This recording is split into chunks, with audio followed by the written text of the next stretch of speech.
I'm showing off. I put some water out here for you. I didn't know what it was. Hey everybody, Tracy Allen, living in my truth, live on Testimony Tuesday night. Yeah, I have my sister Mary. Hi. This is my girl. This is my baby here. More than a friend, she's a sister. She's always there, you know.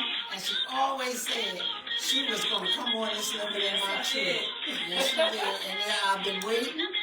No rush. I told her when she is ready to come right on. Here's my theme, y'all. This was written for me and sang for me by Charnel. Mm-hmm. I tell you, this thing gonna fly. Yeah. I love it. You let y'all hear it.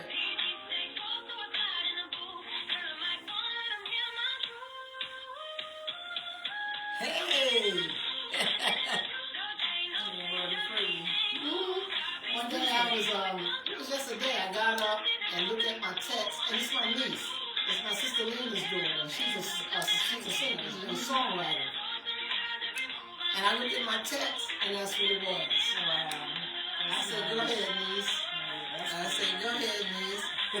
Yeah, she's going to sing this live at the next LNMT Award, too. She's coming, y'all. Yeah, she's doing big things.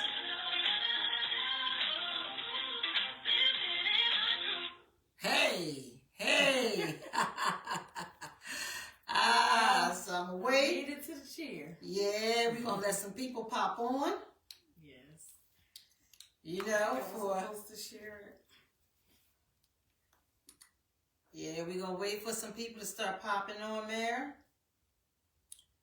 And we will get started. Okay. I'm just not going to let it sit and run. Hey, Ange. How's my Angie? That's my bestie. See, I got Mary sitting here. Hi. Who's to figure that? out how to share it. I was trying to figure out how to share it, but I ain't going to be able to figure it out. We need to share it. I'll share it at the end. I'll share it at the end. Yeah, don't look, tell y'all, don't ask me.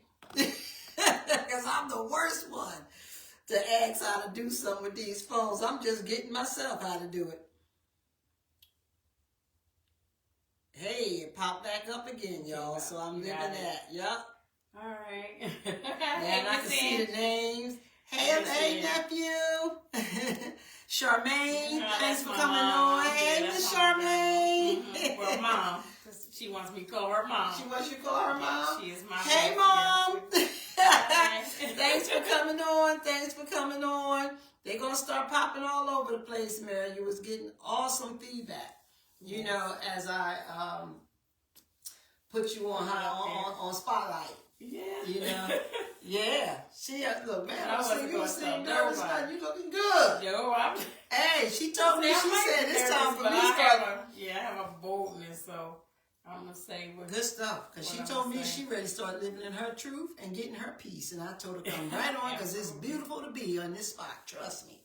Yeah. Yes, indeed. Yes. Is this somebody you know? Tyree. Tyree. Yeah, hey, Tyree. Hey, Tyree. These are all people that knows you coming on? Or that I knew, that I grew up with. Mm-hmm. You know, some people know exactly. Hey, Jack. Jack from the job. Hey, y'all. Thanks so much for popping on. You know, you guys support me so much. You know, and I see, I know Mary's going to have a bunch of supporters. These hearts are for y'all. You know, I'm always in the hearts, my favorite. You know, let's give Mary some hearts. Yes, indeed. For being on here. Look at that love. Yeah. Look at that. Don't look at this one. Thank you. Look at that. All right. It's going to be straight as well. Hey, Edwina Bell. What's happening? Yeah. Hey, Jeffrey. Tyree again. You know this Jeffrey right here? Probably so. Yeah. Hey, thank y'all for the Testimony Tuesday. I thought this would be so beautiful when people special like her want to come on You know what I mean? And share their inspirations, their story, you know, and give strength and hope to the still, you know, suffering, you know, and families that are still suffering, you know, and helping families to understand, you know, how far this thing can go and what it does. Hey, Janet, thanks for coming on. Yup, they firing you up, man. Look at that. Yeah. We're going to send I'm going to send some of them hearts out to you, too. Yes, indeed. I can't wait. Yeah, y'all know. So Testimony Tuesday, you know, I normally do an hour, but if it takes more, that's what we do. You know what I'm saying? I'm definitely willing and gonna, you know, do this thing, you know, from the love of the heart and where Mary will be. You know what I mean? When Mary's ready, Mary's ready to stop. Hey, is that Breon? Hey, Breon. Hey, Breon. Hey, Janet. Pam, what's up, sis? I have Miss Mary, y'all. Miss Mary Almond on tonight for a special episode of Living in My Truth Testimony Tuesday. You know, I am so grateful that she's here, you know, and loving the fact that she's here, because she's just not a guest, y'all. She's my friend too. Yes. You know, and I love her to death.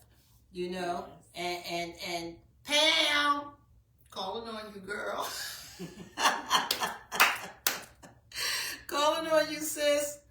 You know, hey, that's what I do. Time is time. They bombing you up, girl. Yeah. Bombing you up. Yes. I feel the same way. Hey, Aline. What's up, nephew? Yeah, bombing you up, girl. Glad to see you here. Right. Glad to see you here. Yeah, I want to let y'all know as well. You know what? I'm going to do that tomorrow night, you know, when I come on. You know, because I'll still be coming on tomorrow night for Living in My Truth. Yeah. I'm not even going to shout any of my information right now that upcomings that I'm going to be doing. You know, just let y'all know there are some upcoming events that's going to take place. If you guys want to send stars, you can. Please send stars. I must announce this. It helps me with my content. And if you don't want to send the stars, I'm going to put my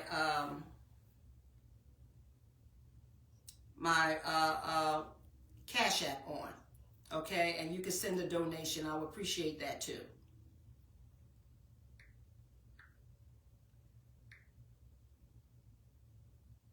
But y'all, I am so excited for having my girl, Mary, on here. You know, she's a blessing, a wonderful mother. She's a nurse. She has a beautiful career. We both work at Keystone. Of course, Mary been there way longer than I have. Yes. 20 years. I'm quite sure I put it all over the place. So. But I've been knowing Mary ever since she was little in the project. We both from the L.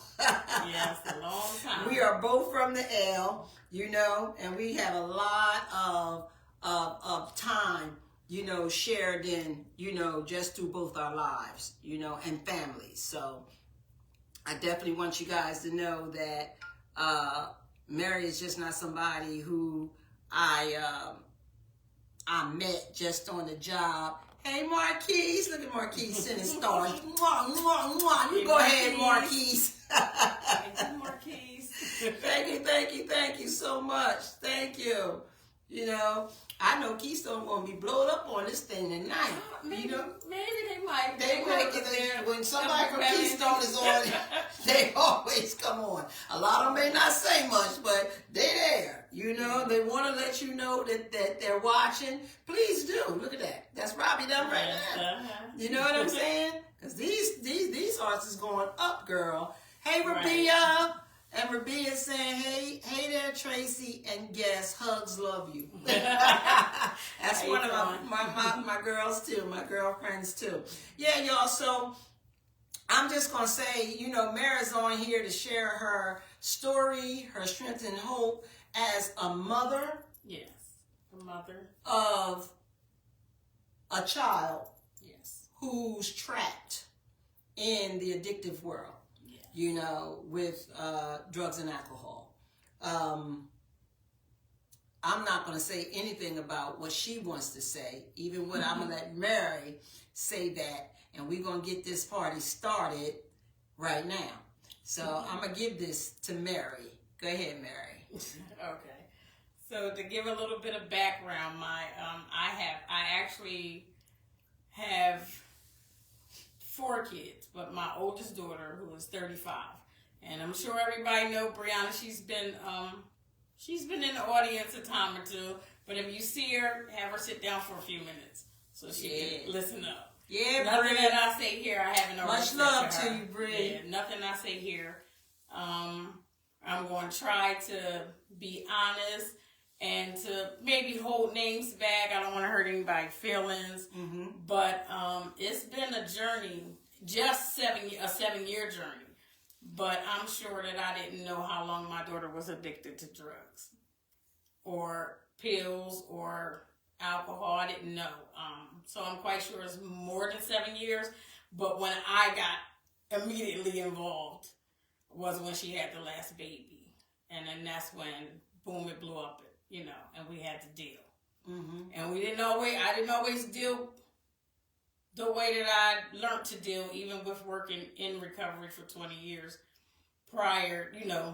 I had no idea that I would get that mad. I would get that upset. I wanted to completely forget about her because I felt like it was something she could change on her own without any help. You just decided you want to do drugs. You just decided it, and I didn't realize how much the disease had her. And then when I did try to help her several different times, because my daughter got clean about 3 different times that I know of, where this last time, I definitely thought she would be sitting on the couch beside me so we could tell her story. But I had Brianna, I got pregnant with Brianna when I was 13. And so, I beat myself up terrible because when I found she was on drugs, I thought it was related to me getting pregnant at 13 and having her at 14, and not really having the right kind of anything because I was a teenager. And so my mom kind of took over a little bit, the most that she could do because she had her own struggles out there, barely at the house and mainly in the bar. But she still came home and took over me raising Bree. I wasn't allowed to really, give Brianna beatings when she was coming up. It was my mother, don't touch her. Bring her over here. I was a little girl. I would have let that be everything for me, but I think it gave me strength. And I always thought that no matter what, me and my daughter, we're going to be the best we can be. I even sung that song by Tevin Campbell to her when she used to be in a NICU. And she was the biggest baby in there, 8 pounds and some odd ounces. But I think I caught a fever and she caught an infection. And I remember singing to her, like, I don't care what anybody think. We're going to make it. We're going to make it, Wow. So when she started struggling, I'm like, we're supposed to be winning out here, And Bree, once I got a little older and got on my own and I was able to discipline her. And did I discipline her? I popped up to the schools. I popped up on her. I drove up on her. I called schools. I made events. I did everything with her that a parent is supposed to do. At least that's what I thought. And I thought that being, disciplining her would make her better for the world. But in her case, Brianna also, suffered from some type of mental illness that we didn't see right away. We didn't see it right away. And when different things happened, they tried to tell me when she was like 15, they tried to tell me, and I said, no, this is what we're going to do. We're going to pray about it, and we're going to let Jesus fix her. Go ahead. Y'all send my baby home with me because we're black. And we don't take medicine from psychiatrists. And one, because the psychiatrist honestly was a little foreign. I couldn't understand nothing that he was saying to me. And he told me, he said, she's like a very severe depression. And with me at that time, when she was 15, I was, getting ready to go to nursing school. And I'm just like, she doesn't need that. She needs Jesus. You know, and that's what I said. And I took her out, and they wanted her to stay there for 6 months. They said she was that depressed. Now, I won't say everything that led up to her getting where she was, but I can say when they did put her on medication, and I know a lot of people don't believe in medication, I saw her come up out of her depression at 15. And I still was like, no, she's not taking any pills. She's not doing any of that. We're going to take her, and I'm going to take her to church. Because, see, church, for me, because I was never raised up in the church, it helped me. I also wasn't raised around all them positive people and all the people that got something nice to say, and they want to hug you and they want to make sure you're okay. I didn't know what was going on, so it worked for me. It was completely new. Now, I was bringing my kids with me, but I wouldn't allow anybody to speak into their life or even really have too much conversation with them. I was very overprotective, and I didn't trust anybody nowhere, whether it was the church or not. But I did believe in Jesus, and I believed in the preacher and maybe a couple of women in the church that, you know, I had got close to. And I didn't share with anybody that they wanted to keep her for 6 months. I just said I got her out and we're going to trust God. But at the end of the day, I did what Mary wanted to do with Brianna. I regret that. And I'm saying that now at 50 years old. I regret that because I think that had she understood her mental illness at 15, and maybe by the time she was 17 and 18, and even if she didn't have to take depression medication forever, it could have been just a time that was really hard on her with hormones when they're teenagers and everything else. But I didn't know. And I thought Jesus would fix it. You know, and I continued to stay on top of her and discipline her and make her life pure misery because that's what I thought I needed to do. You're going to do what I said. I don't care what's wrong with you. We're going to figure it out. We're going to fix it. I mean, and, you know, to make that situation, even though it sounds like I'm still blaming me, I just know where the mental health piece was. I could have done more because it was by my signature, whether she stayed or left. And I signed her out, and she was 15. She might have been 14 when I think about it. She might have been 14. And I was like, no, thank you. I said it. I said, we black people don't do the medicine. They don't do the medicine. And because that's what I was taught somewhere. Somebody taught me that because that's what I thought. No. And not only with Bree, with myself and anybody else in my family that does not understand the mental health. It's a big mental health piece. And people don't see it. And it doesn't have to be crazy. And it doesn't have to be forever. It could be just a dark season where you have to come out of it. So in that sense, and then me being a psych nurse, I understand that people need it for a moment. And that sometimes we get embarrassed. Right. You see a lot. It made me see a lot more, but I've seen it firsthand because I watched her try to be okay with certain things. And she would go through dark seasons, you know, where she didn't like herself or anybody else. But I didn't know. It's like, girl, come on. You know, I've always had a good attitude. I was always happy-go-lucky. Unless you bothered me, you usually see me smiling or laughing. But hers was different. It was just like, why are you sad? Let me get your hair braided. Trying to fix a mental disease. You can't fix it yourself. And I couldn't. And even to this day, I think maybe she's 35 now, so I think that she understands more about the mental health part. You know, she have taken medicine, but what people don't understand is some of the drugs that was out there that she decided to use. Because I consider my daughter is the trash can. And I learned that from working at Keystone. And the trash can is whoever I'm with, whatever they doing, that's what I'm doing. So to me, I said, you don't have a thing. And she said, what do you mean, Mom? I said, a thing. Most people got their thing. You know, they don't want, most alcoholics don't want drugs. Right. Most drug addicts, they don't want that alcohol. Once they get what they want, now I believe that she became, like a habit started forming. Like, I just need to not be up here. I want everything to disappear. So I'm going to take this. And if you suggest to me, I'm going to take that. And then they said at one point the guys was putting the mollies, dipping them in pneumonia. Mollies. And she told me, they dipped them in pneumonia, Mom. And I said, you went back there and took them, knowing that they was dipped in pneumonia? You know, and I got several phone calls from people, and I'm not going to lie to y'all, I almost had a heart attack on some of them, you know, and because she'd be running down the street, sometimes my daughter wouldn't have anything on, and somebody would call me. And you know what I would tell them? Call the cops, call 911. There is nothing I could do from where I am right now to go and get her. And I know, and people knew me, so a lot of people took care of my daughter on the streets on the strength of me. And I'm going to tell y'all this. I thank y'all. I thank y'all for whatever y'all gave her, a meal, an outfit. But as I tell everybody, do not allow knowing me to make you understand her, because it's different.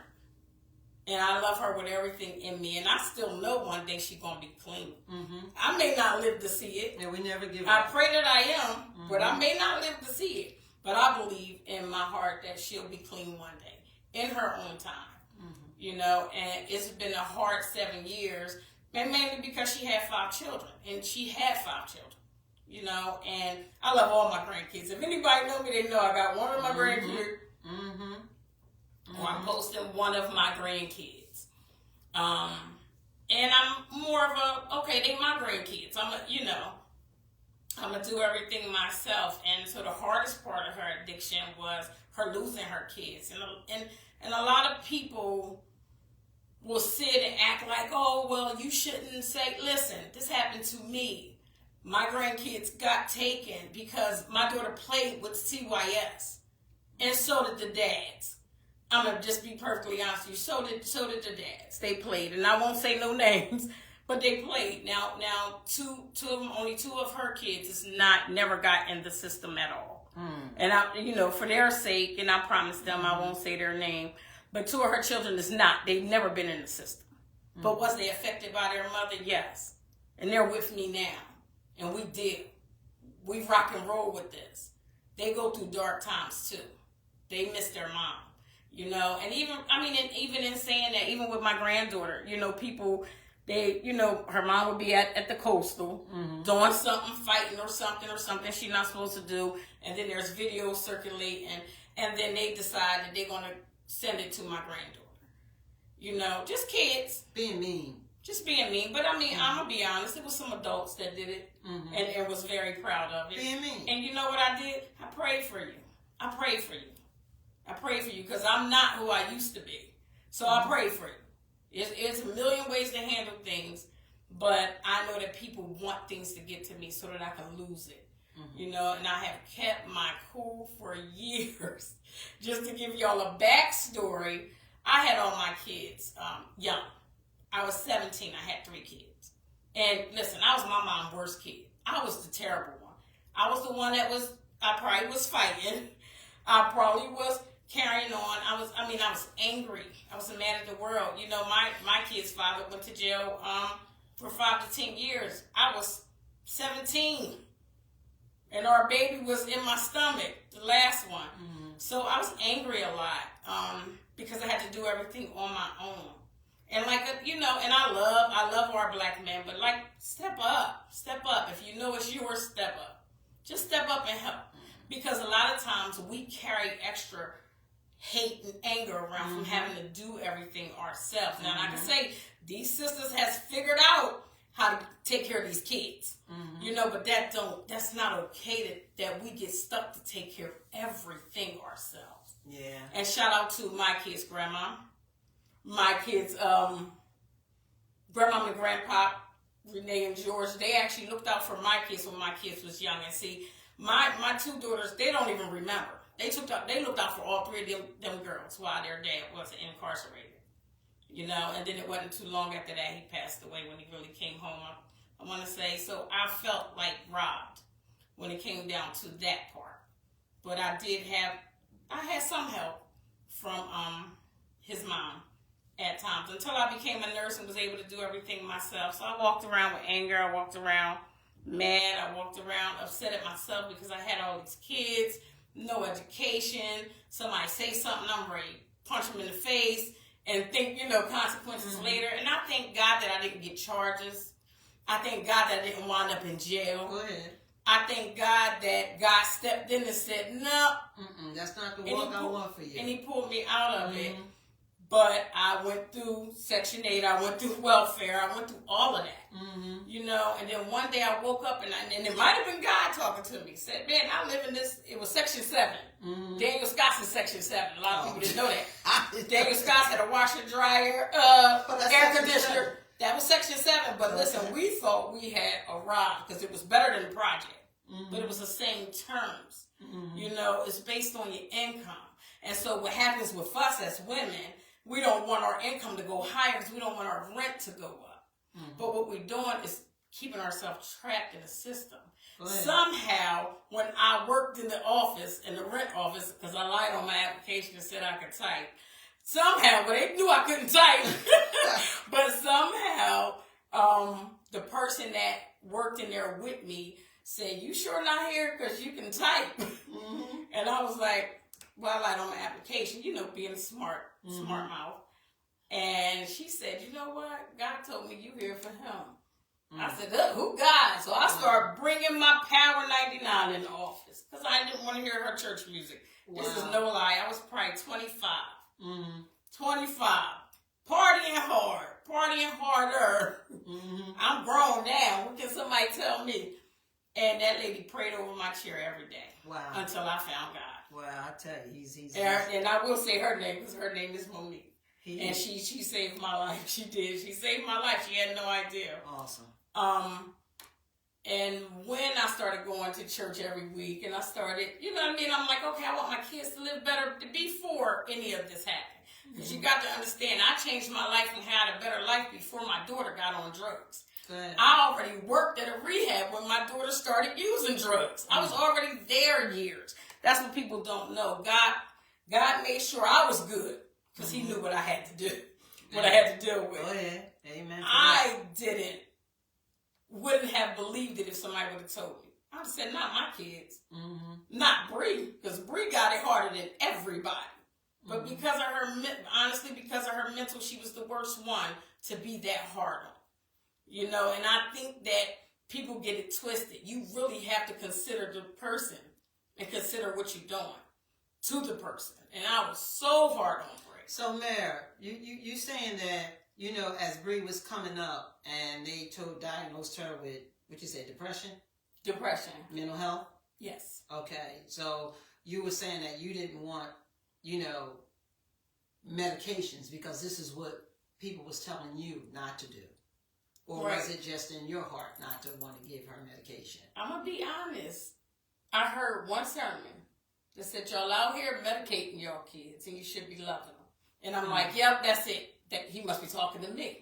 But he wasn't talking to me. He could have been talking to somebody, but that's what I lived by because everything in my life got better when I started going to church. Right. And so, everything. I just decided, guess what? I don't want to fight. I don't want to argue. I don't want nothing. I want to give change it. Yeah, I want to give these kids a future, a better one than I had. And I'm going to do what I need to do, and I'm going to stop making excuses. And that was about 25, 26 when I went and got my GED. And I used to walk down the street with my GED book. I was so proud. I was so proud. I was going back to school, and the book was this big. And I would walk up to Sacred Heart Hospital holding my book because I knew that I had a future. And I knew that, and I just wanted my kids to just understand we get ready to do this as soon as I figure out life. And I'm going to be honest, I learned how to dream out loud from churches and from the women that surrounded me at church because what I needed was a mother, and they mothered me. When I say they mothered me, I can tell you one lady, God rest her soul, and we talked a lot, so she knew. But Melanice knocked on my door and said, I ain't scared of you. Melanice. Come on, I'm coming in. What's up? I ain't seen you in a while. And when she didn't see me in a while, I needed to be there to get my strength up to get better, but to make, not to, because this is my story, right? So, hey, Missy Ann. Hey. Hey, Liz. Hey, Melissa.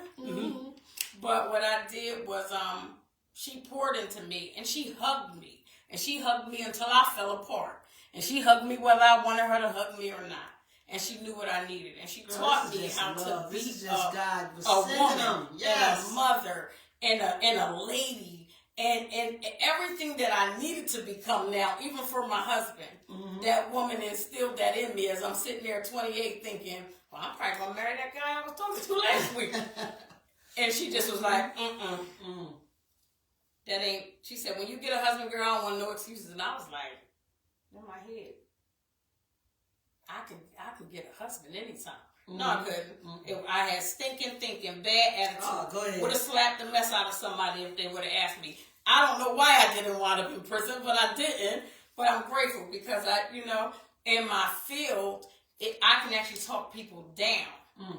From some things, because I've been there. Because I've been there. I've been there. They love you in Keystone. Yeah, been there. And I can actually talk to the younger generation, even though a lot of them won't listen. Mm-hmm. But the truth is, you don't want to do what they're doing on baddies. You don't want to wind up with a case. You don't want to pull up with your kids and let them out the car so everybody can fight. You don't want that. Because the charges and the lawyer fees and court calls, you don't want that. What you want to do is take all that energy and figure out what you need to be the better you, to be good for your kids, regardless of how your kids turned out. Because let's talk about it. We're going through a bad season. Yeah, we got and it's just a season. But I have a daughter that's a nurse. I have a daughter that also went to Temple. Mm-hmm. So I can't say having them as a teenager made all of them.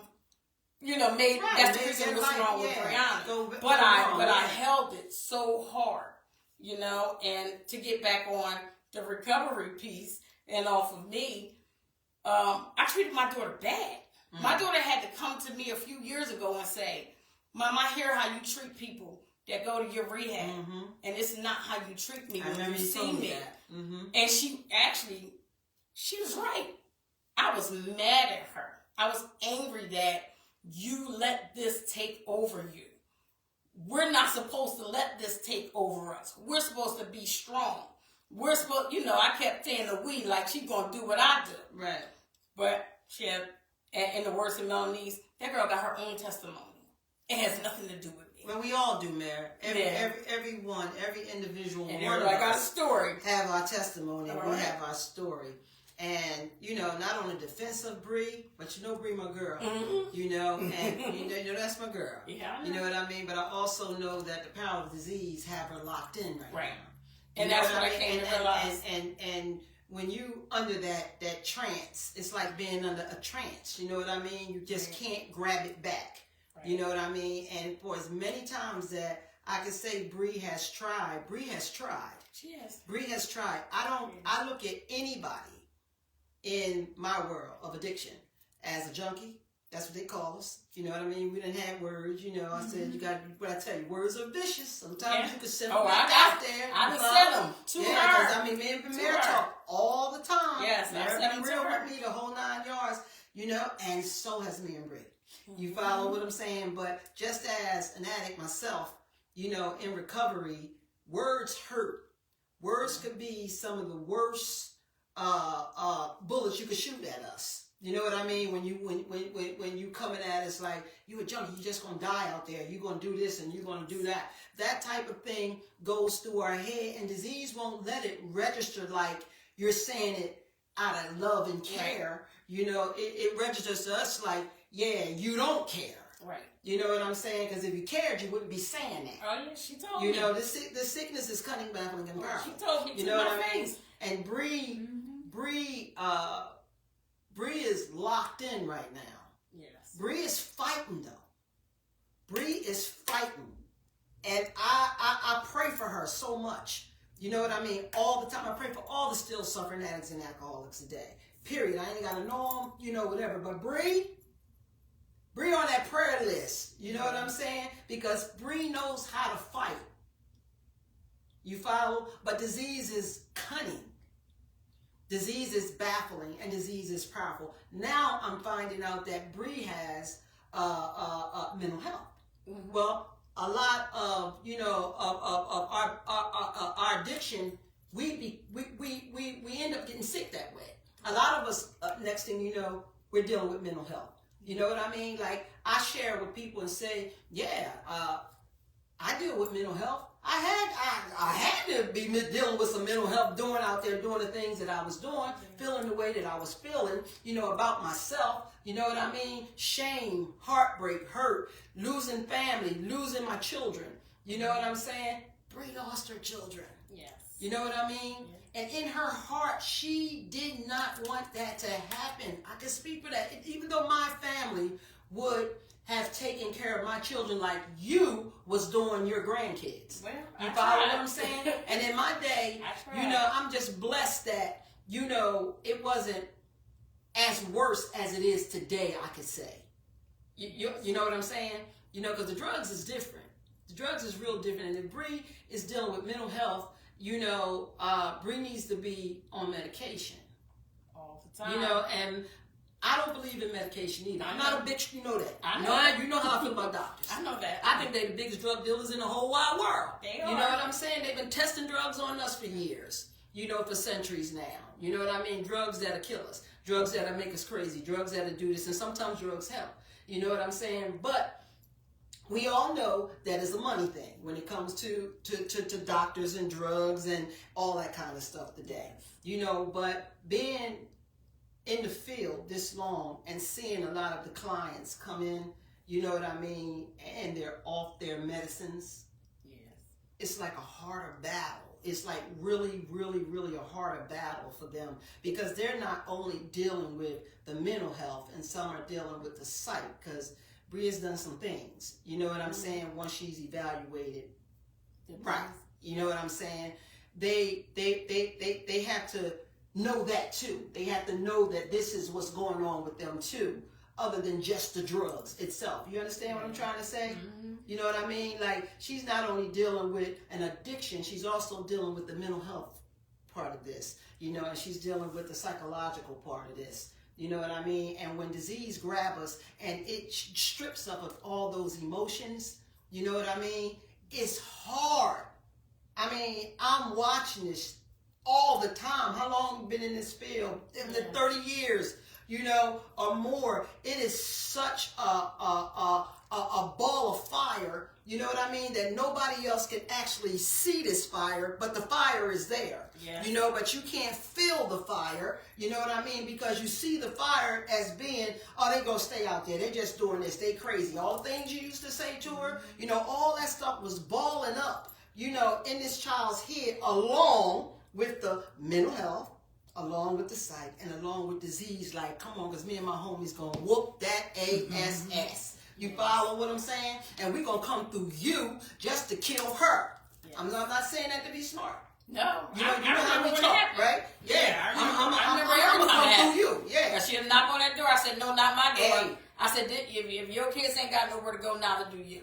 And I remember sending her back. Yeah. And she said, oh, you don't love me, you don't love me. And I was like, you could go. And for some reason, I was so cold when it came to her because I thought that's what she needed. You're going through a situation too. Yeah, I thought you that's follow what I'm she saying? needed. Yes, you're being affected by this disease as well. You know, this is what I want you family members and loved ones to know, that disease works through people, places, and things. And this is a prime example of how it works through people, places, and things. You know, it takes the loved ones and turn the loved ones against their loved ones. Yes. You know, to where you be sick and tired of just being sick and tired, and then you're sick and tired without help and without really knowing how disease works. Can turn into a defective disease, just like the sickness, to you.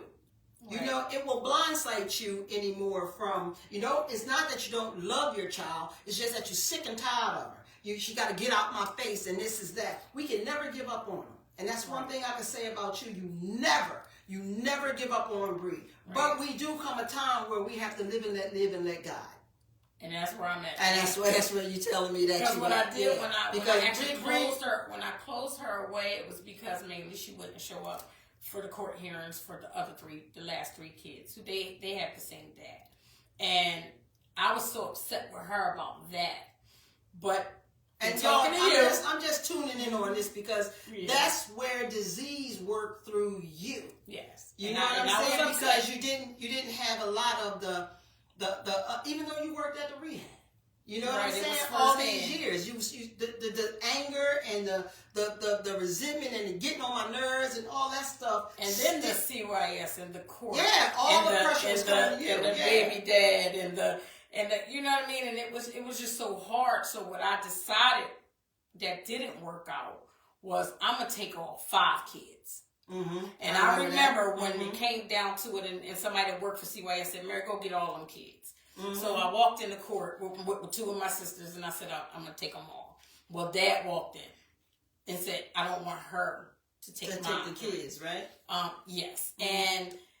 And years, it worked out later that me and him started working together on him getting the kids. Later, he came to me. He apologized to me because he didn't know what he was doing when he told them he didn't want me to take the kids. Because I'm like, listen, I'm here. We don't want them to go in the system. And so my thing to families is be very careful playing with this system because they're not playing. And their job is to find those kids to be for housing. That's right. A safe housing environment. They're not going to play with who don't want them, bat and ball. Mm-hmm. Well, before it, there was a case manager, and she was corrupt. Brianna's first case manager before COVID. Because remember, it shouldn't have lasted 7 years. Mm-hmm. The reason why it lasted 7 years because they took 3 years off for COVID, and 2 years because the case manager was crooked. And nobody told me nothing. I never even got a letter in the mail. She wrote in all the notes that I didn't want nothing to do with those 3 kids. But I said, well, did y'all read the beginning notes? Because I was at her house for 5-6 months. I had to stay with her and them kids. You know, I couldn't even go home. And Bree was in a good place, and they finally let me go home. And then, not too long after that, she started using, and wound up at the ER with 2 of her kids, and didn't know who they was because of the drug she was using. And that was when CYS initially stepped in, and where's who and who gonna go? So to make a long story short, I tried to get the kids. I did, and I wanted to take them all. I even actually told my husband now, so it's been a good run, baby, but I got businesses I gotta see about my grandkids. Right. And he understood. He released me, and we broke up because I was going to get all 5 kids, and I felt like that was what I was supposed to do. That didn't happen. You know, the dad walked in, and I found out that grandmothers didn't have the rights that they used to have a few years back. They changed that. There was no longer grandma first rights, and if the dad walked in, he has the right. And he decided he was going to give. He decided that's my Miss Tinky, yeah. And I decided I want to try to get those kids. I absolutely want them all. All of them don't bother me. I have 4 kids of my own. I'm sure I can take care of these kids with little to no help. I'm okay with that. I'm going to trust God. This one I'm trusting God still. And he walked in and he wanted his kids. You know, and I was mad. I had some curse words when he walked in. And we stayed straight for a while. And I was very close to, I would talk to his cousin, who actually was the foster parent and got the kids, and they took the kids out of state. And she, in her defense, she took very good care of those grandkids when she had them. They had the best of the best. And I think I might have texted her and thanked her. In between, I'm very direct, and a lot of people can't handle that. So if you text me something, I'm going to text you directly. And it may sound worse, but if you call me, we can talk about it, because I'm also very approachable. Somehow we got off at the wrong foot about something, and it had to be with the kids. And this is about the children. This was about the children. And, to make a long story short, they were too much on her. She because one of the kids is autistic, and very autistic. And so he went first and he left. So my journey was to focus on getting him and bring him, because I had her oldest son with me. So I had a room for the boys. And nobody know what it feel like when you gotta make a decision to choose the girls or the boys. And that's what I was faced with once, he went back into the system. Because he was in the system, but he was with his cousin. Mm-hmm. And that was fine with me because that was family. But when it was too much for her to handle, and she told me, and she sent them back, and I tried to get them. But all that, the crooked lady that was with CYS, she put in all the things I didn't want nothing to do with the kids. So a lot of things happened, and they didn't even send me a letter. So it's just been all put in. It's been years. And then they put everything on hold because COVID happened. Mm-hmm. So during COVID, you know, the kids was fine. Two of them, the two last kids, well, not the two last. Maury and JJ, they the girls, and they were still with the cousin. And then the battle came. He called me up. He apologized to me for stepping in that day at court. He didn't understand that if I would have took the kids, they would just not be in the system. It wasn't me taking them from him. Mm-hmm. But at the time, he thought I was trying to take his kids from him. I'm like, no, I'm trying to take them from CYS so that they don't get them. Mm-hmm. So what a lot of people don't know, kids back once they go it's the hardest thing to get very back. Hard. Mm-hmm. And they were already in the system with his cousin. So the two girls was with his cousins for a while. And I mean, one Jay, you know, Jay's a Henry, you know, and most Henrys know we got mouth. Mm-hmm. And we start young with the mouth. We got popped in our mouth, but we got mouth. And so she started giving her cousin a hard time. And you know you can't pop these kids. You can't do a lot of stuff with these kids. Just about. So she could go and say anything. And so there was like a little kids thing. Kids are smart. They know just what they're smart. Yeah. And so my next journey was I had a journey to try to get Jade. It was nobody would believe the journeys I went on, because my thing is, okay, I just don't want them in the system.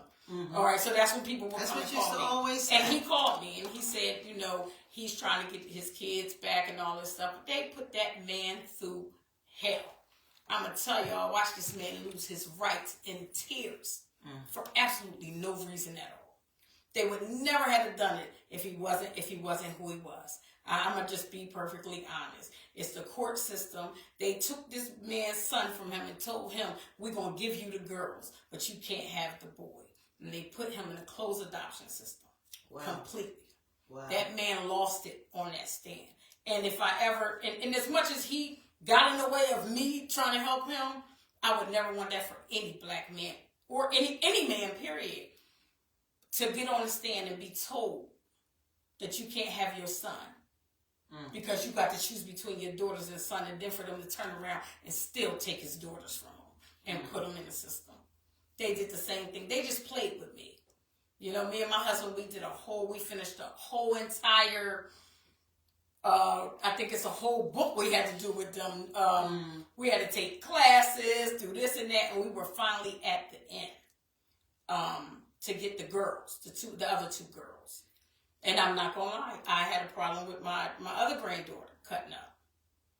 You know, and I had to, basically, I was always putting priorities were whichever grandchild needed.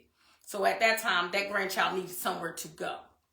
And that's where she is with me now, because she seemed to have needed somewhere to go a lot, mainly because of her own doing.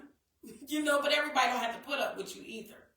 You know, and even though we know she's lost and everything else, or she was, because of her mom, she was, you know, most people would look at it as disrespectful, but because I took the classes with CYS, I understood her actions were all as a result of being abandoned, feeling like nobody, you know, cares. So at that time, I had to triage her, and in between trying to triage her and get a room ready for these girls, I had to ask God, am I supposed to have these kids? Always go there. Is it meant for me to take the other two kids, because this girl needs all of me, and she has me now, and we're good. And so I had two, but it killed me because I knew what decision I was making. You know what I mean? I really understood, and it came down to my grandson turning 18. And they wanted to run his background and run his police report. And he had gotten into some trouble in high school, and it completely wasn't his trouble. And they know, CYS knew, they knew everything. They knew that they were trying to charge him with a felony, and that boy ain't never even had a fist fight since he was in the 6th grade. Mm-hmm. So what happened was society like that, right? And so I wouldn't allow CYS to run background on my grandson because he was also one of the victims of of circumstance. Of his mother's circumstances. So no, he's one of the victims. We're not going to do that. And so I stepped away completely. And they said, "Are you sure?" And I said, "Yes." But a couple of weeks ago, like I told Miss T, I found out that the 2 girls got adopted from their foster mom because we have a great relationship. We have a great. She calls me. She sends pictures. They send videos. They know I'm my mom Mary. Nobody holds no secret. Nobody's mad at me. She and those kids are playing. Jade is doing soccer. Jade is doing basketball. Jade is playing the flute, or it's called something else. But she playing that, and they're both cheerleaders. They're in gymnastics. Girl, that's God. My grandson lived 15 minutes away, and they keep them 3 together. And I just seen a picture, an updated picture of them from them. And their plan is to keep in touch with me so that I can get the kids that I have to see those kids. And that was all my heart's desire is to have those kids know each other and stay together. Yes. And at the end of the day, as much as my granddaughter is wearing me out, even though I told her I wasn't going to bring her up, they right where they need to be. Did it hurt me? Oh, I cried like a baby. It felt like she came my heart, my blood pressure at the bottom was 116. I thought I had a heart attack that day because I'm really about family and I'm about things changing. Most people think I'm about whatever I used to be about back then. Man, you got to pull up on me and get to know me now.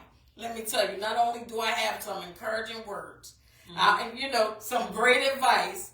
People I'm change. probably going to sit and love on you. Change, man. Right. You can learn. A lot of people don't realize who they can learn from because they're too busy judging them by when they were 16 or when they was 18 or when they was 20. They keep looking and I'm back, 50 years old. And you looking forward. And I can show you how to get it together.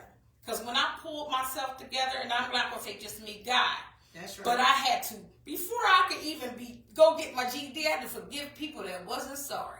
And let me tell you, that was the hardest thing. I started praying for people who I didn't like. And I would watch God fix those relationships. And I did it over and over again. But before that, speaking of my mother, Miss Tinky, Linnell Edwards, and Joe Block, that's what they used to call Mr. Joe, used to hang with my dad. They took me in. Before church and before anything else, they were the family that I looked at like, wow, they remind me of the Huxtable. This woman, I could talk to this woman about anything. This woman gave me great advice from a horrible nightmare that was really going on in my life from 12 to 17. But at 15, I was able to talk to her. But man, so you at went 17, through a life. Through your life. Your at 17, she was the one who told me how to get out my house when somebody who was there, who didn't belong there, was trying to get inside the door to rape me. And I knew it was and she told me exactly what to do. That's why I love you, Miss Tinky. I love her like my mom. And I called them and I ran to their house at 17, embarrassed and ashamed of what was going on at my house without saying people's names or anything like that. But I was tortured since I was 12. Yeah, it was young. You know what I mean? And I won't go into details because God delivered me from a lot of stuff. Go ahead. But I was just as angry and mad as anybody, And I had a lot of issues, but I mean, God didn't look at it like, guess what? We can do something with you, and if He can do something with me, and I'm telling you, because people that know me now for the last 20 years, girl, I couldn't even see you doing that, honey. You ain't have to see it. Yeah. If you was around me, oh, there she go. Yeah. And I'm not gonna per se blame anybody because I thank God for my trauma. I thank God for my brokenness. I thank God for everything I went through that made me who I am so that I can pour into the broken. I can pour into the lost. I can pour into the one nobody don't want to talk to. I can pour everything that I got in me. And for some reason, if you ever been through anything and you meet somebody that's been through something, y'all just know. You know that somebody is not kidding. You know that when somebody's sitting there and they embarrassed about anything, rape, anything. And and when you say to them, No, because I was there. I've been there. I've been there. Done that. I was raped. I was 13 and raped. Mm-hmm. And they like, what did you do to get over it? Get over it? I just started dealing with it. I just started going to see a therapist about it. And I'm telling them, these are things I didn't believe in. But it really happened to me. Instead of people judging the promiscuous one, ask her what happened to her. Mm-hmm. Because I told people a long time ago with a situation that we'll know if anything happened to her. Because by the time she hit 13 or 14, you're going to see it. And I was right. Mm-hmm. She wasn't lying. She never lied. Nobody believed her. Nobody believed. But she got her own story to tell in her own time. That's right. But she'll be strong because she got me here. Just like I had a Miss Tinky and a Melanie's and a Pastor Tina and Mom Barb. I had a lot of people, a lot of ladies, and I'm sorry if I get anybody's names because a lot of them have passed on to be with the Lord. They mothered me. They mothered me. They sat there. They kept me with them, and I stayed quiet. I learned how to love, and I learned how to treat people right, and I learned how to talk to people. You know, I had to calm myself down. You know, I was broken and hurt and lost, and that could be fixed. You know, now I can sit here and be like, oh no, we got enough. Bring them, sell them over. We got enough. It sounded like you broke the chain. You know what I mean? And it felt like I that broke drama the chain. You've been going through your life. Yeah. It felt like I broke a chain that my life was going to be different. Yep. And if I could. You changed it. And if I could hand it all over, just so my daughter wouldn't be on drugs, I would hand it all over and be poor and be broke, but her to be whole. And I can't. It's not a lot I could do about it except pray. And somebody that I've known for years inboxed me, and they had seen her running down 9th Street a couple weeks ago. And I told him, I said, listen, pray. Pray. Because I stopped trying to run and get her.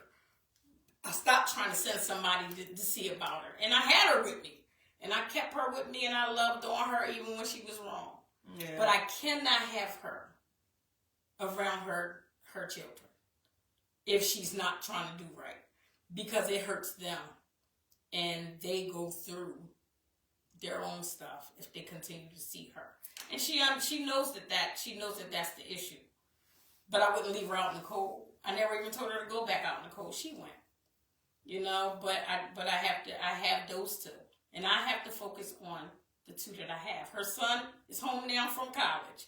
You know what I mean? Who'd have thought? Not little Mary Henry, not little fast Mary, because that's everybody thought I was fast when I had hips and butt.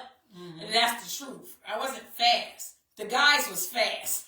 I wasn't fast. They was trying to get to my hips and butt. Looking like a grown woman. Right, but not understanding. By the time anybody saw me at 13, it would be grown women looking and rolling their eyes at me. And I couldn't understand. I was just a kid. You know, so don't judge the one that seemed fast.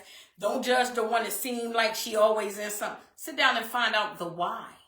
The why. Because if somebody would have asked me what happened, I would have broke. But everybody just assumed that's how she want to be. My daughter don't want to be on drugs, but she is on drugs. And she can't help want to be on drugs. You know, I didn't want to be how I was, but I was how I was, you know. And I'm grateful for who I am today. I still have a lot of hope and faith that Brianna gonna be clean one day, you know. And she's even had a male friend who just thought, you know, it's nice to inbox me to tell me all of the gory things that she's done. You know, it's not good to call me or inbox me and tell me I'm sitting across from your daughter. She doing cocaine now. Church ain't help her. Rehab ain't help her. That's wrong. Well, that's a sick individual too. Yeah. And that's being sick. But I just want them to know. Who you talking about. And I just want them to know that's sick. And I'm gonna pray for you too. You know, I'm gonna pray for you too, because a lot of times it made me feel terrible. I had to call them morgue twice to describe because I've gotten phone calls that my daughter was dead in the park, at the Memorial Park. One, they blew my whole job up. And then she was laying somewhere, and you know, and I believe that my cousins and them that do call me, I think that they mean well. You know, but I told them all I could do is pray. There's nothing I could do about what she's doing out there. I just have to pray. And if the God I know, You know, the God that everybody, I would hope everybody know, but the God I know, He gonna deliver her right in front of the people that thought she was gonna stay stuck. You know, it's not gonna be in my time. Because I want her to get it together to get the kids. But you don't I want know, her to get the kids. It was like, no, get the kids. You don't know. You don't right. know. And you I know believe that she'll see her kids again. I hope you that know, it is when they in get your older. Because even talking to the two, to the foster people that have the kids, my granddaughters, the two, Jade and Amari, let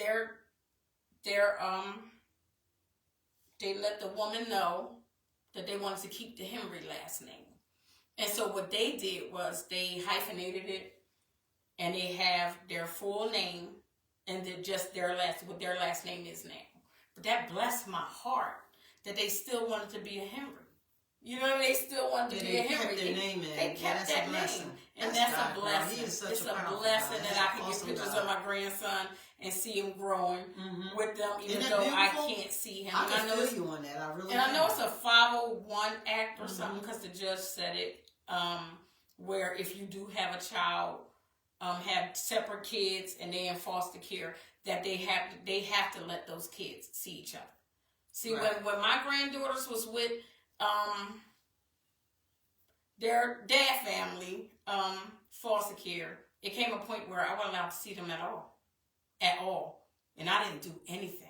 I didn't do anything but fight for those kids. Right. And everybody's mad at me because I got an edge. Listen, I'm not going to fight nice. Yeah. You know? Well, that's the thing. You know, we're against each other. That's part of the thing, Mary. Sometimes the fights between the adults can make the problem worse. And it did. You know what I'm saying? So all of what, you know, and that's I know and you shared, and that affects the kids as well. You know what I mean? And sometimes the kids can be manipulative to you too, you know, if they need be when you're not around. Right. You know, but the adults, to me, you know, just adults can make things worse if they're not getting along because we get selfish and we don't think about the children no more. Nobody's thinking now it's about, you know, you ain't this, you ain't getting this, you ain't going there. Nobody's thinking about the kids, and they wonder, right? And they're wondering, well, if she's such and such and such, why didn't she get them? Right. Well, I tried. But the kids I tried. Yeah, I tried to get the kids before anybody. Me and actually my granddaughter's other grandma, we stood in that court and we agreed. And so that's why two of the kids has never been in foster care or CYS care or nothing, because we took them out before it got before it came to anything. But the three, once the dad walked in, it was what it was. And this is so crazy though, because people can look at you and they don't see this. They don't see all what you've been carrying. You know what I mean? I did that mad pass and started crying, and everybody walked away. What you used to be. Yeah. You know what I mean? And you was carrying you're carrying so much, man. And I done been years with you hearing it. You know what I mean? I done been years with you listening. You know what I mean? And giving my best love that I possibly can. You know, especially with my Brig. You know what I'm saying? But you are strong. But you made me stronger. You made you stronger. No.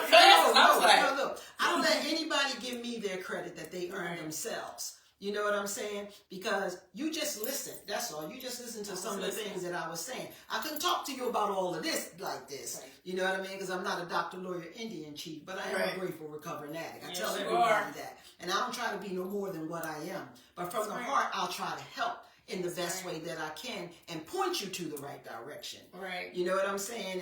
And help soothe your heart as we've done that together. You know what I'm saying? But this is a strong woman right here, man.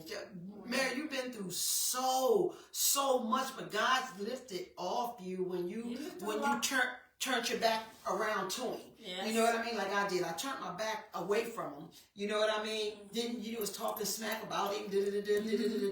But I went through so much, and the minute I learned how to turn my back to God and give him me all over again, he never left you. He never did. This is why you're here now. And I believe forgiveness. Oh, absolutely. That forgiveness part played a big role. Yes, indeed. My life started rolling when I was able to forgive. You had to do that. Girl, I know. You had to do that. That was hard. Yes. It was hard to forgive. forgive some people. It was hard. But when I forgave them, like a yeah. job. But when you forgave them for yourself, I was so free. Wasn't it different? So freed up. It was a beautiful feeling. I still have people when I'm realizing while I'm telling the story. Yeah, I have it's some gonna people be that I there. have to forgive. You want dig and I can deeper. tell by the way I had to like, all right, okay, Mary. You got the memo now. Yeah, he sent that memo. You got the memo like, now. You know what I'm saying? And we gotta do these things with truth and honesty in our hearts. Right. You know what I mean? I'm not just a parent of addict.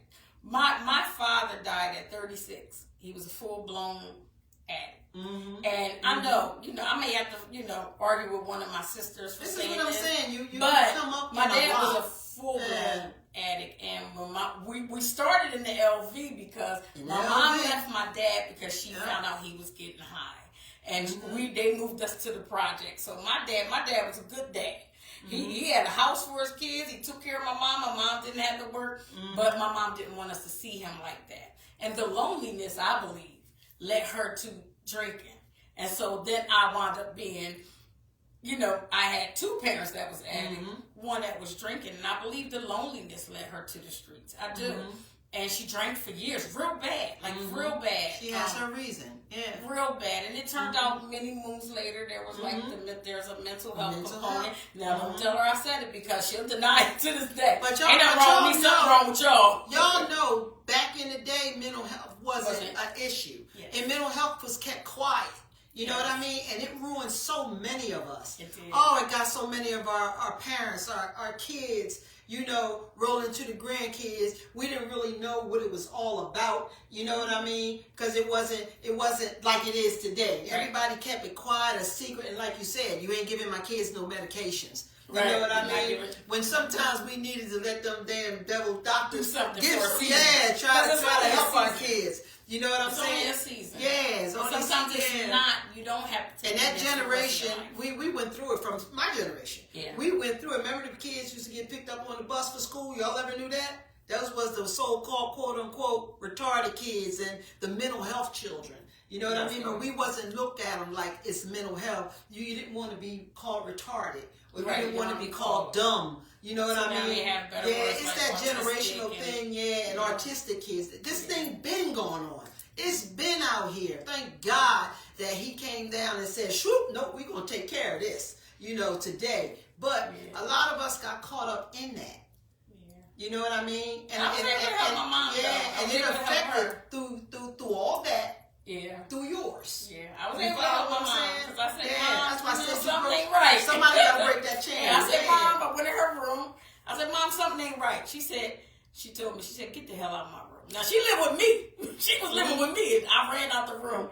And let me give you some of this feedback too. A lot of them is on here because you steady going, and I'm trying not to say nothing. No, disturb me because you gonna continue going because I'm telling you, I bet you there's a lot of people watching this. I ain't sure. I pray going through it. You understand? And I pray that somebody get something out of it. Yeah, and get something out of it. Because I give y'all a chapter. She said, anxiety, depression, it is so real. It is. Us as being grown, we also can still fall into depression. Yep. It's a lot of us that's been depressed for such a long time. That's a great statement. You know what I'm saying? I was in a depression. You know what I mean? And sometimes depression is just not always, looking like you're going to, go jump off of the bridge. It could be anger. It could be anger. It could be great. My depression was all anger. Yeah. It was nothing but anger and fight. Yeah, me too. I was just like, Yeah, you know what I mean? I wish and it was hard to make a good decision. Yeah. And when the anxiety mixed in with it, you know what I mean? That's when you think I'm crazy. I ain't crazy. Yes. You know what I mean? I'm going through something. Real bad. You know what I mean? I'm going through something. Yeah. Then hey Nye, and then Amir. Remember Amir? Amir. We gave you a party at the job. Oh yeah, there's people I haven't seen. Primary therapist. That was my partner. Y'all know me, you and Mir. Well, we held down our side, Yes. And Mir said, Miss Tracy, that was me bringing the gospel music in the office. Remember? Yes. She know Mir. She knows. Yes. You know, and they gave me my flowers, and the only time I broke was when they played that song, "Say Yes." Who was it by? Was it Shekinah Group? Who was it by, Mir? The song that she's talking about, if you when still I say they was giving me flowers, and I cried like a baby, and it just felt good. But that God knew I needed that song at that moment because it was probably we gave something you the little party going on. We gave your appreciation party.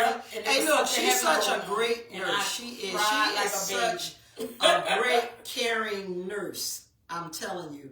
You know, everybody loves her. You know what I mean?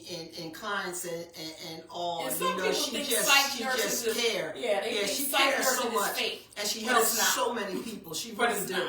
You know, she always say that's what I do, but she puts her thing down. You know, she puts it down, and that's when you told me when Bree said, "Mom, you helped them more than you helped me." Right, and that's when it changed, and I started helping her. And I started helping her. She came to me and talked to me about that, and I said, "Hey, she gonna feel that way." You know, everybody that she's going into these, you know, halfway houses and all that for is talking about Mary, nurse so I know your mother. I know your mother. Yeah, and tell her, you know, oh, she this and she helped me this and she helped me do and this. She would be, so in Bree's mind, Bree would get upset. Bree getting upset. Yeah, Bree would get upset because it seemed like I was helping everybody but her. Yeah, and I told her they walk in and want help.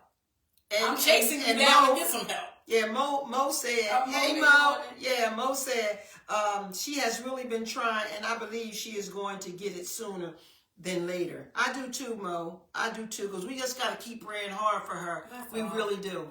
You know, but again, like I'm feeling like, you know, it's just not the drugs that she's struggling with. She's struggling with mental health. Right. You know, these are two different entities. You know what I'm saying? That don't need to be together. You follow what I'm saying? Yes. Yeah. Amir said, truly sending prayers. He may have to give her the Paul experience, take her all the way to the bottom, but God turned Paul into a mighty man of honor, and he can do the same for her. Yes, keep believing. Oh, yeah. You know, that's as far as I can get with that, man. But absolutely, I'm telling you, just, you know, giving it to him and turning it over, you know, and you let him do what he's going to do, and he's going to do it. He going to do it. He ain't failed me yet. He ain't failed me yet. I tell you, he ain't failed me yet. You know, Veneer said, do you know that could have been her fall into depression? I think some of the things you were saying, how, you know, when she was, you was like, get out, you know, shut the door on get out. But Mary ain't got nowhere to go. Mary enabled her for a long time. Mary put years of enabling her, and I was trying to tell her that. You know what I mean? And I thought I was saving her. And she thought she was saving her. No, come here. I explained that to her. And I kept her close by me for the last few years. It wasn't nothing wrong with that because it was from your heart, and this is your baby. But what I noticed I noticed was my daughter was trying to figure out how to get high and still live with me. Exactly. And she couldn't figure it out. Exactly. Then when I started figuring her out, and I'm by just paying attention to her, and I said, listen, like I can see you high. You don't know I know. But I can see you high. Girl, we had to you get don't real. See us. We had to get real, and I had to give her an ultimatum, like you got to go somewhere. But you can't stay here. I remember the time she used to come, she heard at the nurse's station for where I'm at with groups at times. I'm right around from where my group is. Crazy guy. And at the group, Mary used to come to me and say, you know what? Let me tell you, Bree did that. I was doing this and I was doing that. And da-da-da-da-da. So I would hear Tracy just having a group. And I would come to her and I would listen to things that I needed to do different. See, God put us there. Yes. You know what I mean? He put us there so that can happen. And it's hard when it's I worked with people for 20 years, but when it's your own daughter, it's hard to see them like that. And you think you can save them. Yeah. You know, I gave her everything. And sometimes we would eat African food twice a week. And you know, we would pay some money for that African food, but you know, and in the same sense, she might get up and run out that night. Yeah. But we had African food. And you could be having the greatest time in the world. But the Z said, get your little behind up and go feed me. Yeah. And go feed me. And I didn't understand that because, you know, my disease would have been, I would have been addicted to fried chicken. Let's just be real. So my disease was eating. And so I didn't understand her getting up and running out in the cold, out when it's 9 degrees outside. And you sleeping up at a gas station. And I got a house. And we didn't tell you had to leave. You know, so I knew that it was something more powerful than her. You know, and I consider that like the devil trying to keep her. And we were all in the prison. We were all in the prison. We were all in that prison. And I didn't like it for the kids. And I didn't like it for myself. Lynette said you are such a brave woman. You know, that was Lynette. Right. Hey Daphne, thanks for coming on. You too, Ruby. I'm going to shout out a few of these names on here. And I just say, God used me. And anything that I have to say, I kept it clean. You know, I didn't shout out names, and there was things that I didn't say that happened to myself younger, because honestly, you know, I'm 50 now. You know what I mean? And I have had a little therapy for it. And I also had therapy for my church mothers, and I was able to get it out. At 28 years old, I was able to tell my story. Now, mind you, I can tell you some things from molestation and rape and all that. At 28, I didn't trust nobody, not even the church. Not one person in the church, even the people that was helping me, I did not trust. And I definitely didn't trust anybody with my kids. I kind of kept them with me. I wish I would have just let them go so that somebody could love on them the way God sent them mothers to love on me. And I didn't. I tried to take on, and it was very hard for me to trust for years. But what you were doing was what you knew how. What I thought was protection. I thought I was protecting me and them. Yeah, at that particular time. And I was telling what I thought was wrong. Hey, look, we done made some mistakes. We done made a lot of mistakes. What? Ain't nobody perfect. You know, we done made some mistakes. And so that was the nature of your growing up. It was. You know what I'm saying? It It was like the root. It's a root to this. You know what I'm saying? And the root was planted, and then it wasn't getting fed the right water. Right. You know what I'm saying? It wasn't we just didn't have what what it was supposed to be. I don't want to make it was like sound a full bad. circle though, Because it goes further back than what you know. Yeah, it goes further back than what you know. But the thing of it is, God blessed you. Yes, He did. He blessed you, and He brought you through it. Yes. He's bringing you through it. Yes, and have you seen my husband? Because he fine. And he went on ahead and sent me something fine. Now, he know had I had something fine 20 years ago, I'd have destroyed it. But he sent me something fine in enough time. I appreciate that. Yeah, I respect that. You know, my baby. Don't leave my homie out. No. Because I'm going to be honest and be real. The girl that I used to be, Aunt wouldn't even looked at her twice. No. You know, I was loud. No, he's very awesome disrespectful. Guy, he's a very awesome guy. Yeah, and he knows how to love too. Make sure you find you, or make sure the man that finds you only wants you, because they out there. There's some out there. Even though he sent you a good one. He sent you one, and that he sent me the best, and he made them fine. Now, Yes. I used to like chocolate. Now he didn't make them chocolate, so don't believe the hype. Don't believe the hype. It's all. It may not be what you think. But he actually sent the one that was meant for me. He literally made it. I'm going to shout out some more people. Hey, Miss Gilda, how you doing? Long time no see, but thank you for being on tonight.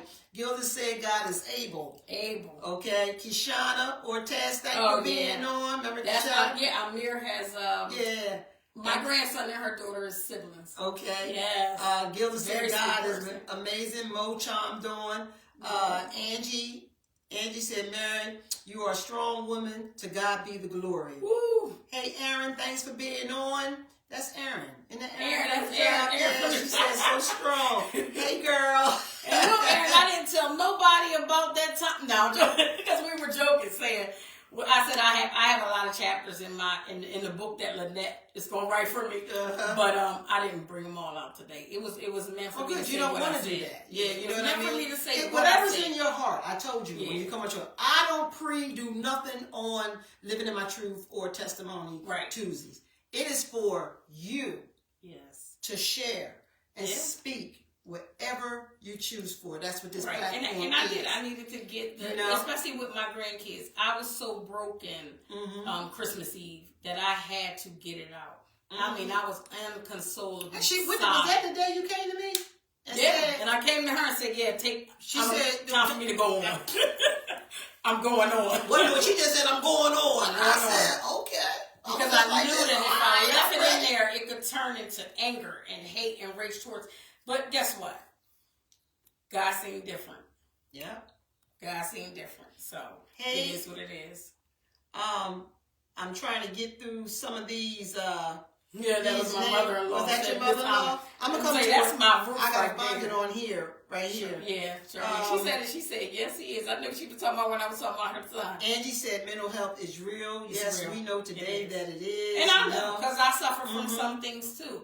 Like I said, I won't bring everything out on the table, and I won't put anybody else's stuff on the table. Another time. It's always because you can't tell a story in an hour. No. You just can't tell no, all wait, these has it been an hour? It's been an hour. Wow. But we're fine. It's been almost an hour and a half. But Lord. Y'all they hanging in there. They on, I'm on. You know what I mean? Lynette said, say it, Miss Mary. You must have been in your bag at the time. Yeah, she know. And Jackie's on here. My girl, hey, Marta, one of my besties. Gilda said, Tracy, you got it. Okay, Gilda. Hey, Gilda. Lynette is here. That's if you share, family. A lot of people that knows her, they already know her. They know. You know what I mean? So they know this is awesome that you're doing this. Right. You know what I mean? And I'm so I feel like I helped them for 7 years. To have a platform that we could do this on. Yes. Don't it feel good though? It do. It's just like a relief. You know what I mean? It's okay. And it's going to help somebody. It is. It's going to help somebody. You can't talk about this to nobody. Hell, she's talking about it.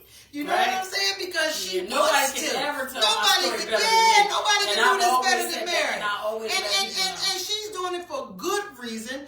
First for herself, and then to help others. And we still praying for her, period, and her daughter. And it's just my version. I can't wait till Bree get on here. There may be other versions of people, and I respect that they have two of us can be in the same room, and we both can tell 2 different stories. This is my story of how I felt, how it impacted me. On how this is just my side. Yeah. There's so many other people who can have their side, and if they want to talk to me, I'm approachable. I really am. Just text me first, because I don't answer. Hello, my favorite couple, and my favorite nurse, my favorite nurse, my favorite counselor, and my favorite nurse. Hey, Shay. See you doing well, huh? Good girl. You know. Then you got Vanessa said, "Don't you know that could have made her?" She was saying when you was talking about. Bree, I believe, on Bree's story that she fought in depression. Amira say, truly sending prayers. He may have to give her. We read that one. Yeah, Mo. Did I read Mo's? She has really been trying, and I believe she is going to get there. She sees her often. Mo see her all the time. Yeah, and I just say a prayer for her, because it's more powerful than anything. That's going to run before everything. And the devil is out there trying to snatch her life away. Absolutely. And that's so disease. any prayer that you send, you could send it from wherever you see her. If you see her walking, you can send a prayer out the night. You don't even have to say her. Just pray. Henry. You don't put her on the prayer list. If we all you don't pray, have to see her. They ain't got to see her. Just pray for her. Yeah. Pray then for I her. know for a fact that something's going to happen. Prayers are going somebody up. prayed for me and something happened. But Mayor, they've been praying for Bree. Somebody prayed for me too. You know what I mean? Every time one get clean, we praying for the next. You know, in our lifestyle. Right. You follow what I'm saying? That's how it is. Praying and just loving God-worthy people are praying for her. You know what I'm saying? Bree is going to be okay. Bree is going to be okay because Bree got medication for this addiction. It's the mental health that got her struggling because no medication. She's not. No, she was medicated before. But and, she stopped. Doing well. She stopped. When she stopped, that was it. She stopped because she told me, period, that, the medication, most of them will tell me that it's not cool. Right. You know what I mean? But I'm trying to tell them that it is cool. Because once, no medication worked immediately. Right. You follow what I'm saying? You have to allow it to work. And then it's not going to work like the right drug. away. It's not going to do that. It's not going to take away. It's not. It may just start focusing on your depression or your schizophrenia or whatever it is that the medication is for. You know, it's never going to take a craving, and there is medications that can take cravings away if that's the way they want to go with it. But in her case, her main thing now that's a different story. She trash canned into everything and dwindled into cocaine, and so it's not a detox from cocaine. It's not a pill is not going to really stop making you crave cocaine. There is a pill for it, but it may not work right away. Somebody said, what was this? Oh, Veneer. Veneer said, it's so real. People don't want to believe that people don't want to get them help because they don't want to put them on medication. All praises be to God. Yeah. Well, that's a iffy, like what we talking about right now. Some people needs to be on medication. Some people situations are really bad, they really need help with. Right. You know, and being off of it won't allow them to get balance to function. You know what I'm saying? So, and some of the drugs have messed up their minds much. Some have they may have only had depression, and now they have schizophrenia. Now they have schizophrenia. It might have ate up at the brain. You never know. Yeah. We don't know, but they do have these medications that can help. I've seen them help firsthand with my daughter. I've seen people today that have been helped from them. Like I said, I don't trust doctors. I didn't have experience with doctors.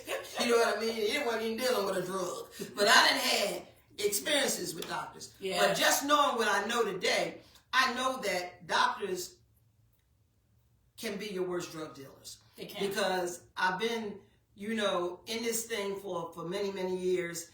And I've heard people share on how they did not feel like they were an addict because the doctors prescribed their medicine. Right. You know what I'm saying? And doctors know, and knew then too, that they should have not given people all those Percocets and on and on and on with those pills. Or Xanax, or the Xanax, or the Valiums, and all that stuff. And it's very those drug dealer doctors. That's what they were. You know what I mean? We all know that they done raided them jokers. They raided a whole bundle of them. They got down to the dealer, all around. And they shut down all them little drugstores in all the cities. Y'all see, you don't see them no more. See, they was all the dealers and the distributors. You know what I mean, of these drugs. You know what I'm saying? Thank God. God is good that they got them and they caught them. You know what I mean? And took them things on out of our cities, because that's a lot of what got a lot of us sick and killed a lot of our loved ones, y'all. You know what I mean? And then now they got a little restriction on it. You know what I'm saying? But you still got crooks everywhere in every connect it takes to be dealing with this thing. You ain't going to never get rid of them. You can slow them down a little bit, but you're never going to get rid of them. Because everybody going to figure out a way how to do what they do. Same with us as addicts. Take drugs away from here, put it on the moon, we going to build something to get up there. I don't care, we got to be on top of each other. One by one, we going to do some shit to get drugs. You know what I mean? Even if you take a psych med, it shouldn't change your personality too much. To where you go from being a talkative person to not talking. Or you lost it. No, I got it now. People just have to be careful. All I say is take it. I mean, and you are the person that's telling the doctor what's going on. Be honest and be real about it. If it's working, then let it work. But if it changes your personality, it'll work if you work it. I agree with you on that too. It can in some ways. But today they know how to come into the rehabs. They call them milkshakes and get their little meds mixed all up with all these meds and end up messed up. Some of them. You know what I mean? And some that's doctors only the disease a lot and the of hunger medication. for a high or to take their body and take it all away. You know what I'm saying? I've seen that a lot. Yeah. You know what I mean? And long as that pain of disease, of starving and addiction is gone, they fine. They fine, but it's still affecting them. You know what I mean? Because I'm telling y'all, I cannot describe the pain of what it is not to get the drug when you're under the influence. Yeah. It is something that's just undescribable. I can't describe it to you. You follow? It hurts. It's pain. It's crazy. It's everything dealing with annoying, pain, hurt. You hearing all kinds of stuff. You want to do all kinds of stuff. Body burning, brain bubbling up. You know, I just can't explain it. I don't know if somebody else can, but I know I can. Mine was crazy off the chain. You know what I mean? So you had to go get it. Go get it. Go get it. And keep going to get it. And get it. And even if you've not used like our breed, you know what I mean? If you're not using the power of sickness, is there. This is why you have to understand that it never goes away. Even when you're sober, even when you're clean. I'm clean. I've been clean for a long time. Yes, but the power of addiction it still talks to me. And it don't have to be for the drug. It'd be just to get me to change back to what I used to be, or to do something that I know I ain't got no business doing, or to take it out on you, or get all my thoughts and feelings and all that stuff all crazy and messed up. You know what I'm saying?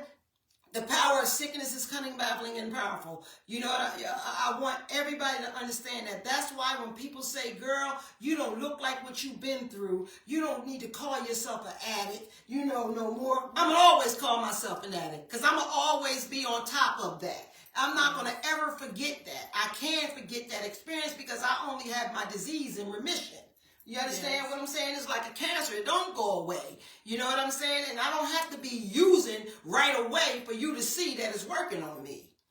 You follow what I'm saying? But I take the medication that I'm offered through the 12 Steps of Narcotics Anonymous and all the information and education that we have on drug and alcohol addiction, as well as using my tools. You know what I'm saying? I have to do this for the rest of my life. And some people just don't understand. That's why I'm on here. So people can get to know the real deal, the real truth about how this disease works, and that this disease is real. It's not something that we made up. You know what I mean? It's not something that we use. Yes, it's something that we invited in our lives. You know what I mean? Coke didn't walk up to me and say, hey, come on, sit down with me and smoke me. You know what I mean? I opened up the Coke and did all it had to take to get to smoking, and I started smoking it. You know what I mean? Not knowing that the day that I smoked it and I got that beautiful hit. It's amazing. It's amazing. I'm serious. I can't even describe that. How beautiful it literally felt. You know what I mean? To turn into the worst beast in the whole wide world. Yeah, that's the devil. Oh my God. It's like it was crazy. I try my best to try to describe that feeling, and I just can't find the perfect words, the right words for it, or to describe the pain that you go through when it's time to feed it. You know, but the day that I got that hit off of cocaine after snorting cocaine for years and got that hit off of cocaine, I became a chronic junkie. A chronic junkie. I started chasing and I never stopped. I never stopped until the day that I walked to that rehab. You follow what I'm saying? And all that snow way up here. You follow what I'm saying? This thing was brutal. It was crazy. You know what I mean? Off the chain. You know, so when we suffering and when we going through all that you've been being taken through, you know what I mean? Is you see, it's like it's my daughter, it's my baby. You know what I mean? Yeah, but then at the same time, now I appreciate and to God be the glory that now you can understand and see what it really is, what it does. Your part, right? Your part in it.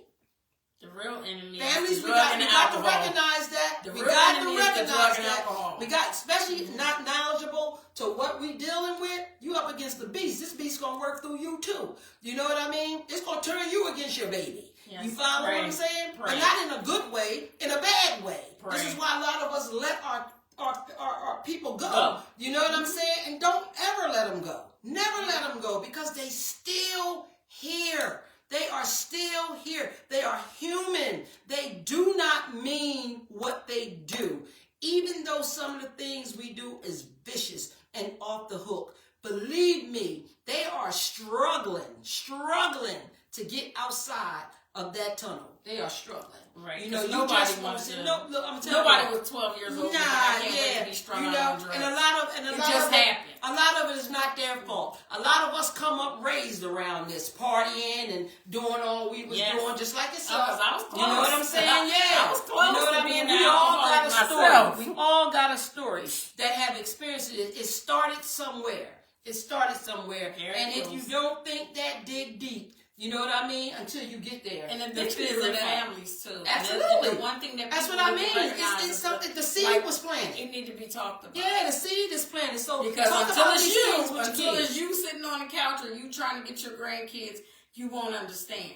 You might walk past. She just want to be on drugs, and that's what I used to say too. People talking about you. Oh, she this and she that. Must have been because her mama had her at 14. It can be bad. Because the drug is there. It's a lot. It's a lot. I thank you, Mary. I thank you so much for coming on here. I know we didn't held y'all long enough. Y'all know I can talk. I'm just saying. You know me, you know I can talk. Me too. You know what I mean? But you came on here and you gave up some good information and you shared your heart. You shared your feelings. You know what I mean? And that was the purpose of coming on here and saying that. That was it. Yeah. You know what I mean? I didn't want to get in much of it because I wanted your story to be heard. Right. You follow what I'm saying? Normally, I'm always cutting in or something like that. And people, you know, I go all over the place. I got a little bit of ADD in me, so my conversation could have been from here, and I might have started there. But know that in between, I hung around a lot. My very best friend had the best parents, and I was able to see that and see a regular mom, dad in the house. With like children. I used to call mine the Brady Bunch. And I called them the Huxtables. Yeah, they was the Huxtables to me, and I would just look and be like, we was the baby. Your mom's cooked and you gonna go do your homework? I remember that. And she said, yeah, I'll be back outside. I'm gonna go do my homework. And I go, let me go back around here with my baby. But she, to this day, we both 50. She's 51. That is my very best friend, and her parents were like parents to me. And they didn't know I was watching them because I wanted what they had. You know, and I wanted to have that. That's how I was, you know, and some of my story I'm the same way. And so there are some people, some things that you can look up to. It don't always have to be the way it is. You know, I have a big family, and I mean, just my sisters alone, we polar opposite, you know, because I believe, and they call me the soft one. But I wasn't always the soft one. But what I believe in now is, okay, let's pray and see what's going to happen. But knowing you so many years, Mary, even in, your younger life coming up, you've made a big change in your life. Yeah, my aunt told me you did a 360. I said, hey, you're right. Hey, God is good. God is real. You inspire I would me have so been in much. jail. I'd have been in jail because I planned out murders, especially for Tuffy, the kid's dad that died. Oh, he was going to die twice by my hands. And that was real. You know, but I didn't kill him, so I'm here to talk to y'all. Yeah. Charmaine Crawley, No, that's mine. Yeah, that's my mom. That's Anthony's mom. She says, I love my daughter that God gave me. She's telling me she loves the person always that you are. Yeah. Hey, Moochie, how you doing? Yeah. I appreciate every one of you. Look at Loretta. I see her. Oh, Renee Clark. She knows. I'm so proud of you. Yeah. Yeah, she's saying. And then Charmaine. I just read that from her. If you guys can send me stars, they start like 20 cents or whatever. I would appreciate it. If not, I did leave my Cash App on. If you want to send me a donation towards LNMT, we do have, I have an award show, and now Mary will be honored, at the LNMT. They know that's my favorite. My favorite pose. So y'all just get ready to get those tickets. Because guess what? She definitely is going to receive some honorary love, from Living in My Truth. Yeah. Because everybody can't come up here and sit and do what you do. Right. You know what I mean? And we should be, rewarded. You follow what I'm saying? There's nothing wrong with that. Some people have never even received a reward in their life. This is another new life experience. You know what I'm saying? Yeah. And my first one showed that. You know what I'm saying? Because they were so, it was a beautiful moment. And y'all know me, I'm going to make this one even better. You follow what I'm saying? Because now I got the taste of it.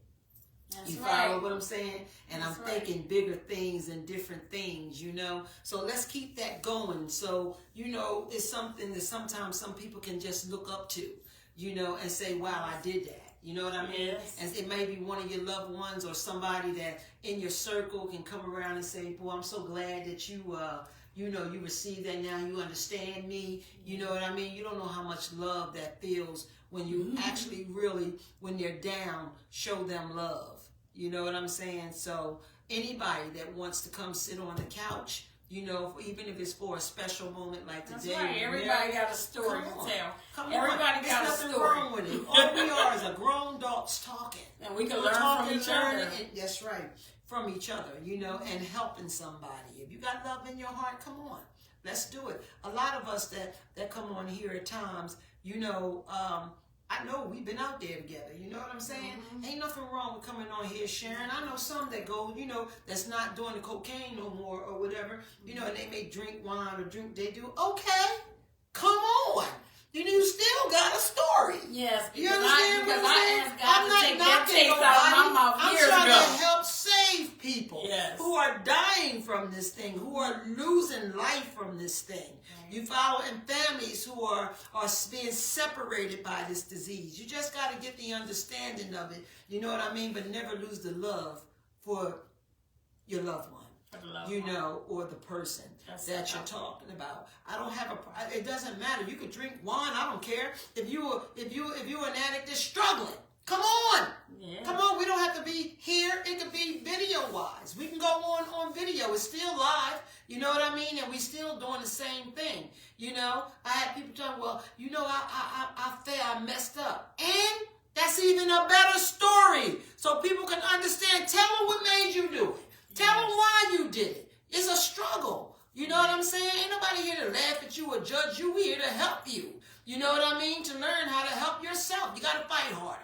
You follow what I'm saying? There's no shame to the game. No shame to the game. You know, so anybody, whoever wants to come on Living in My Truth, please message me. You know what I mean? While you on, put it on there.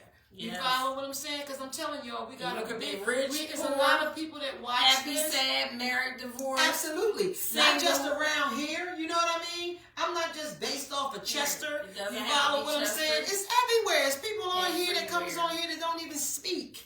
But they on here faithfully. You know, the numbers speak for itself. And I don't have a problem with that. You know what I mean? Because if it's just one, my job is well done. You know, so thank you, Mary. I'm gonna try. Don't get up yet. I'm gonna try to send. My phones be acting so crazy. They freeze, and this one freeze all the time. I don't know how to make it not freeze. You know what I'm saying? Okay. So I'm trying to kind of like go out of it and try. iPhone? No, I don't do iPhone, man. You ain't have to be all like that. No, I don't do iPhone. I don't do iPhone either. Y'all know what I'm saying? Laugh at me, Mary, but that's okay. iPhone is the best thing. I'm an Android they too. Know I'm not talking. Hey, look, thank you, y'all. I feel so good. Y'all are sending me the star. Let's have a star party. That's what I'm talking about. Yes, and y'all know I'm worried. Let's have a star party. Keep sending them little 20 cents and stuff like that. Y'all doing me justice now. I'm gonna tell you. You know, this is beautiful. I really appreciate. That's what God do. You follow what I'm saying? That's what he do. He always deliver. He always deliver. Thank you so much. And to anybody that is sending anything to my Cash App. I do want to shout out Barbara. Hey, Barb Harris, if you're still on here, thanks for coming on. That's one of my older sisters. I love her to death. You know what I mean? Thank you for coming on.